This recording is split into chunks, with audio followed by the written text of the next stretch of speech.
Hello बच्चों, कैसे हैं आप सभी लोग। स्वागत करता हूं मेरे अपने यूट्यूब चैनल स्वास्तिक ऑल क्लासेस पर। तो जैसे कि आप लोगों को पता है कि ये वीडियो जो है आप लोगों के लिए बहुत बहुत यूज़फुल होने वाली है वीवीआई क्वेश्चन के साथ। इसमें देखिए आप लोगों को ये ऐसे जो होता है ऐसे उसको हमने एनालाइज किया है 2018, 2019, 2020 और 2021 और 2022 यानी कि 5 सालों के जितने भी प्रीवियस क्वेश्चन पेपर थे उन सभी को हमने एनालाइज किया है। और एनालाइज करने के बाद उसमें से हमने बहुत सारे क्वेश्चन को एक की बाहरी किया है हुआ है आप लोगों को दिखाने के लिए, आप लोगों को बताने के लिए, आप लोगों को सुनाने के लिए कि ये इसमें से 5 चुने गए हैं और पांचों में से 1 या 2 ये गारंटी है कि आपके इस 2023 के जो एग्ज़ाम होने वाले हैं इसमें आने वाला है। तो इसके लिए आप वीडियो पर बने रहिए और वीडियो को पूरा अंत तक देखिए, तभी आपको समझ में आएगा। जैसे कि देखिए 2018 में आप देख सकते हैं कि ए क्वेश्चन इन्वायरमेंट प्रिजर्वेशन है, बी वोमेन एम्पावरमेंट है, सी डोमेस्टिकेशन है, डी अविलेज फेयर है और E the happiness day of my life है। वही 2019 में hostel life, decision you like most, you aim in life, news paper the future of English in India. तो ये थोड़ा सा अब मतलब पढ़ेंगे तो आपको ये लगेगा कि बहुत सारा इसमें समय निकल जाएगा, तो हम समय ज़्यादा नहीं गवाते हुए आपको बस ये दिखाना चाहते हैं कि आप इसमें देख सकते हैं कि जो ग्लोबल वार्मिंग है वो ग्लोबल वार्मिंग जो है नीचे इसमें नहीं पूछा हुआ है, 2021 में भी नहीं पूछा है, 2022 में भी नहीं पूछा है, जिसके चलते हमने ग्लोबल वार्मिंग को लिया है। फिर इसके बाद वर्क इज वर्शिप भी लिया है, child is the father of man भी एक ले लिया है, माई एम इज इन लाइफ लिया है। और इसमें से मैंने जब लिखना स्टार्ट किया तो कुछ ऐसे हमने इसमें समाहित किया है जो आपको और मेरे दृष्टिकोण से लगता है कि उसमें से भी कोई ना कोई आ सकता है। तो चलिए अब हम आपको वो ऐसे दिखाते हैं पूरे डिटेल के साथ और आपको उसको बोल कर दिखाएंगे, सुनाएंगे और आप उसको हमेशा याद कीजिएगा, उसको दिमाग में रखिएगा। चलिए आगे बढ़ते हैं, लेकिन आपसे एक रिक्वेस्ट है कि अगर आप इस चैनल पर पहली बार हैं तो प्लीज़ चैनल को सब्सक्राइब कर दें और बेल आइकन को प्रेस कर दें, क्योंकि अभी तो हम फिलहाल 12th क्लास के लिए लेकर ये वीडियो आए हैं, फिर इसके बाद बीए के लिए भी वीडियो लेकर आएंगे, इसके साथ साथ जितने भी कॉम्पिटिटिव एग्ज़ाम होते हैं उनकी भी तैयारी कराएंगे। तो चलिए बढ़ते हैं आगे। तो ये देख सकते हैं हमने एक आप लोगों के लिए बहुत बड़ी चार्ट बनाई है और आप भी इस तरह का चार्ट अगर बना लेते हैं तो आप इसको याद करने में बड़ी आसानी होगी। आप कहीं पर भी अपने फ्लैश बोर्ड के सहायता, नोटिस बोर्ड की सहायता से आप इसे लगाकर याद कर सकते हैं। तो चलिए हम पहला देखते हैं। इसमें हमने जो पहला डाला है वो हमारा जो है इम्पोर्टेंस ऑफ स्पोर्ट्स पे है। ऐसे तो मैंने प्रीवियस क्वेश्चन मिलाया, लेकिन जब लिखते वक्त मुझे ऐसा लगा, महसूस हुआ कि स्पोर्ट्स पे अभी तक क्वेश्चन आंसर नहीं किए गए हैं, जबकि स्पोर्ट्स पिछले साल बहुत हुआ था। इस पे हो सकता है पूछ सकता है, तो इसलिए हमने आप लोग के लिए लेकर आया है इम्पोर्टेंस ऑफ स्पोर्ट्स।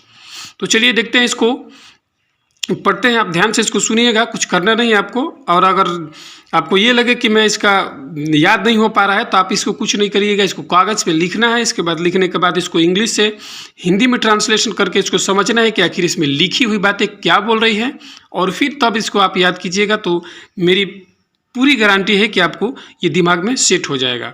और हमने ज़्यादा नहीं, मैक्सिमम ऐसे तो आप लोगों को बोले थे कि 5 करेंगे, लेकिन एक और बढ़ा दिए हैं जो कि वर्क इज वर्कशिप है और बहुत छोटा है। तो चलिए हम बढ़ते हैं, थोड़ी सी वीडियो लंबी हो जाएगी लेकिन आप इसको ध्यान दीजिएगा। तो हमारा पहला जो है इम्पोर्टेंस ऑफ स्पोर्ट्स है। तो game and sports are necessary for life, they cost nothing but give much. Today we live otherwise busy life.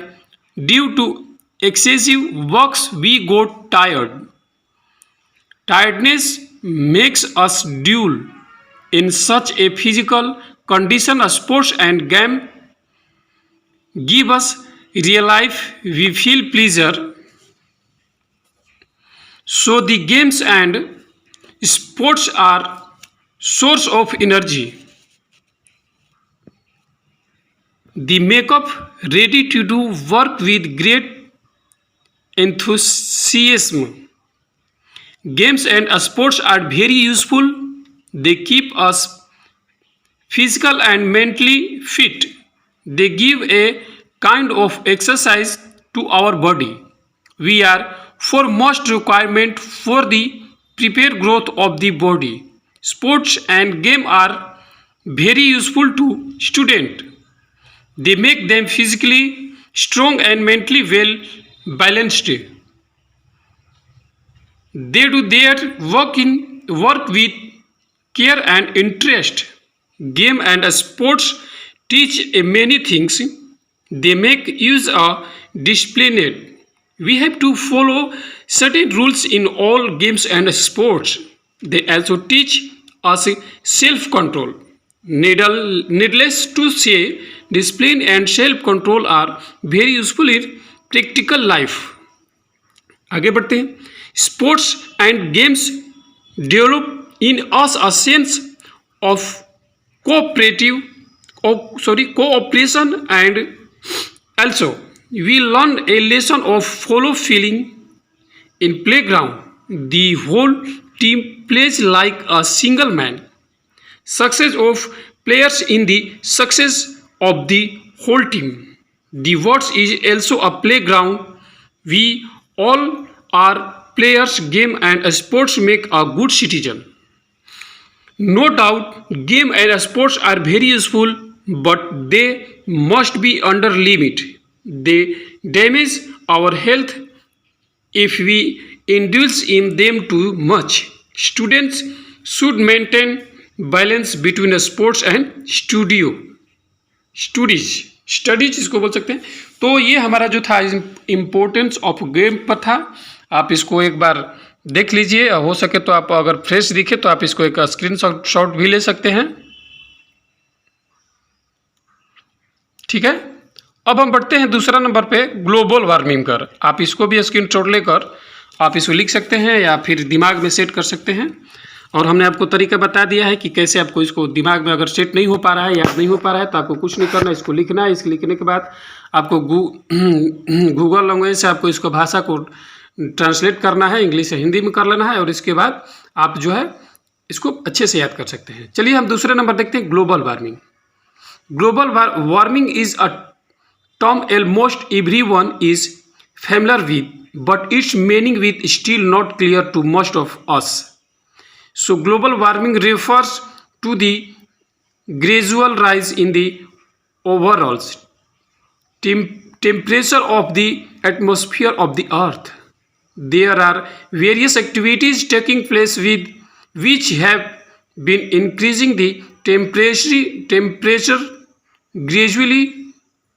Global warming is melting our ice glaciers rapidly. This is extremely harmful to the earth as well as humans. It is quite challenging to control global warming.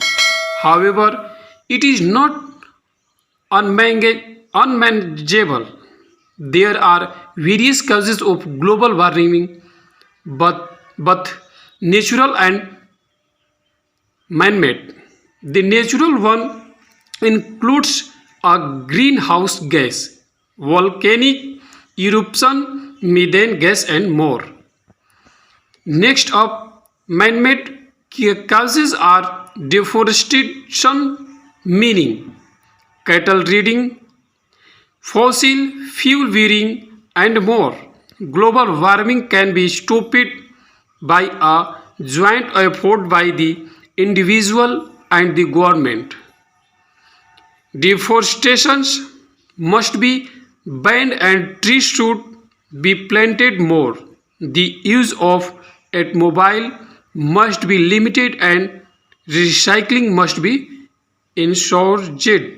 तो ये हमारा दूसरा जो था global warming, ये भी हमारा समाप्त हो गया. इसको भी हमने आपको दिखला दिया था. आप स्क्रीनशॉट ले सकते हैं या इसको आप कहीं से भी लिख कर याद कर सकते हैं. मुझे पूरी विश्वास है कि इन पांचों में से 6 में से एक जरूर रहेगा. अब हमारा अगला है पोल्यूशन. आप देख सकते हैं कि पोल्यूशन की वजह से कितने हमारे लोगों की अंदर तकलीफ और रोग पैदा हो रही है. तो इस पर भी दे सकते हैं, ये चांस है. पोल्यूशन कितना बड़ा बढ़ते हैं. In recent years the problem of pollution has becomes very acute. देखिए हम धीरे धीरे पढ़ रहे हैं ताकि आपके दिमागों में ये बातें घुस सके, नहीं तो स्पीड में भी इसको पढ़ सकते थे. This problems assumes different from such as air pollution, water pollution, noise pollution, etc. All this pollution result from the great for man for getting more and more money. Pollution is the biggest problem facing the modern man. All advancement become useless if man does not get the very basic necessary of life. That is fresh air, and only trees can do this service to man. Unluckily, man in his ignorance has go so far been destroying this wealth. In fact, he has been digging his own grave. Only recently government become aware of the gravity of these problems. Various steps have been taken to keep the environment free from pollution. तो ये हमारा छोटा सा ही था। आप इसको लिख सकते हैं, इस पर स्क्रीनशॉट ले सकते हैं, और ये कितना छोटा है आपको दिमाग में भी सेट हो जाएगा। चौथे नंबर पर चलते हैं कि फीमेल एजुकेशन, यानी कि महिलाओं का जो शिक्षा है वो हमारे देश में कैसी है और कैसी होनी चाहिए, इस पर आपको लिखना है। और एक बात याद रखिए कि महिलाओं का मान सम्मान जो है अब हमारे भारत देश में सबसे ज़्यादा ऊंचा हो गया है, तो महिलाओं के बारे में भी लिखना अति आवश्यक है। तो इस पर हमने भी एक फीमेल बनाया है, फीमेल एजुकेशन पर, तो आप इस पर भी ध्यान दीजिए।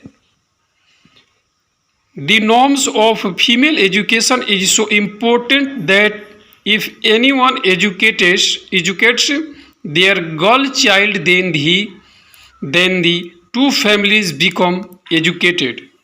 An educated woman takes a good care of her family as her children. An educated girl understands her duties well. She proves a source of great comfort to her husband in times of trouble. She can amuse and entertain her husband. She can keep him away from various vices. Besides this, as a mother, also an educated wife is very useful. She can teach many things to her children. She can give them elementary education. She would be able to make them good citizen. तो ये हमारा था female education के बारे में, महिलाओं की शिक्षा के बारे में, और आप इसको खूब अच्छे से याद कर लीजिएगा, मुझे पूरा विश्वास आएगा ये VVI क्वेश्चन होते हैं। अगला हमारा जो ऐसे है वो हमारा child is the father of man, जो कि 2021 में पूछा हुआ था, 2022 में नहीं पूछा था। तो हमने ये भी एनालाइज किया है कि जो 2022 में पूछा है वो 2023 में ना पूछकर 2021 का पूछता है, और जो 2020 में पूछा है वो 2021 में ना पूछकर 2022 में पूछा है। ऐसे आप भी मिलाएंगे तो आपको भी ऐसा लगेगा। तो चलिए हम child is the father of man के बारे में ध्यान देते हैं, इसके ऐसे कैसे लिखते हैं। तो the phrase child is the father of man was coined by the poet William Wordsworth. The phrase implies that the actual nature of man does not alter with age or time. However, it has been interpreted in various other ways as well. Child is the father of man basically means that a man is in reality the product of the behavior and habits he developed during his early years. Many other interpretations have also been made from these phrases. This phrase is used quite commonly mainly to indicate that a person's childhood habits majorly impact his overall characters, and this is actually true to a great extent. It is this essential to develop good habits during the childhood. यहाँ पर लिखा हुआ है childhood, तो आप इसको भी हमने रोक दिया है, आप इसको भी स्क्रीनशॉट लेकर लिख सकते हैं। चलते हैं, हमारा ये जो है ऐसे जो है लास्ट है और ये छठा है। ये छठा तो कोई ज़रूरी नहीं था लेकिन हमने डाल दिया है ताकि रिस्क न लिया जाए। तो इसमें देखिए वर्क इज वर्कशिप है, इसका जो है We worship good for all that He has blessed us with. We seek His blessing. We worship great man and noble soul who did a lot to make this world worth living. But words and idol worship lead us nowhere. We must put in hard work. This is the best form of worship. Praying to God and doing nothing is not real worship. We should work honesty and with a will. Our success in life depend on the work we put in.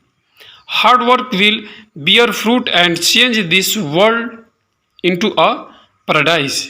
तो ये हमारा जो 6 question थे, आप देख सकते हैं कि इसको हमने ये समाप्त हो गया। और ये 6 में से आपको पूरे मैं विश्वास के साथ कह सकता हूँ कि इसमें से जो 2 ऐसे हैं वो VVI है, और इसीलिए इसको छोड़ना नहीं है। Import of sports, global warming, pollution, female education, child is the father of man and work is your worship. इन सभी में से एक न एक आपको अवश्य आ सकता है, इसलिए आप चांस न लें।